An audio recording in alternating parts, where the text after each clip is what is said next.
Yes, we're all bundled up. We got the warm coat on, and you might still want to get some things done today on this Valentine's Day, as we're starting off with that frost and cold winds and 25 on average for your morning low, especially in Knoxville. Sunrise at 7:24, and we'll see that sun come up through some wispy clouds this morning. Thicker clouds do move in at times today. This is part of that cloud cover flowing back in out ahead of rain. So we're really seeing more of a mix of sun and clouds, some extra clouds at times, especially late afternoon to evening. Again, they're flowing our way before the rain arrives. So we'll see a few pockets of rain arrive first thing in the morning, and then this will spread out after sunrise for your Saturday. So at least it's dry today. Trying to find the win here. We're below average on those temperatures because of the last front, and then again another one's on the way. So it's 25 to start, 38 at noon, cold wind, feels colder, 47 this afternoon, and then we'll sit around 43 at 7 o'clock in case you have some Valentine's dinner plans. Now, as I mentioned, those wind chills, I wanted to highlight that it actually can feel like it's still closer to freezing for much of our area at lunch. So yeah, that warm coat's still coming in handy all day long. It'll feel a few degrees colder at times this afternoon with that northeasterly wind. That'll mean wind chill closer to 43, Madisonville and Knoxville occasionally closer to 46, like Sevierville, but that'll kind of teeter-totter as those winds pick up at times. Wind chills occasionally closer to 42 in Harriman and 39 Deer Lodge, even 35 Jamestown. At times it can feel like it's 34 in Stearns. Feels like forecast where you live, 36 Barberville and Powell Valley. Or it can feel like it's closer to 41 at times Rutledge and 42 in Gatlinburg. So again, the warm coat a must all day long.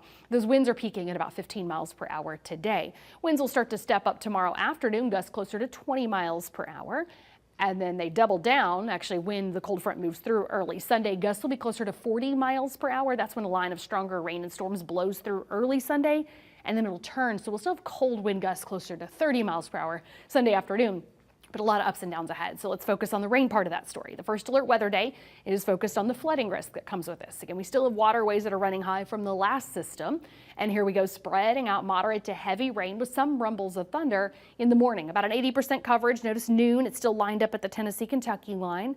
In the afternoon, it's a little more on and off, kind of scattered along the Plateau Valley to Tennessee-Kentucky line. It is briefly spotty in the evening, so there is at least a little bit of a lull for water to recede, or if you have Saturday evening plans before that cold front moves in with this leading edge of gusty storms, 3 to 4 a.m. Plateau. Around 5 a.m. currently is the pace for the valley, so that's where they're coming in with that 40 mile per hour gusts, soaking rains, again flooding risks going into your early Sunday morning before those temperatures start tumbling down. So actually we'll even keep on warming a bit closer to that front in the 60s during the day tomorrow, though. I think we'll go from around 39 degrees in the morning, 45 at 11, 57 in the afternoon, and then hang out in those mid 50s before we get those winds to step up ahead of that front and then turn up that temperature again. So with that 80% coverage during the day on Saturday, a little hit or miss here, anywhere from even a quarter to an inch in parts of one county like Knox County.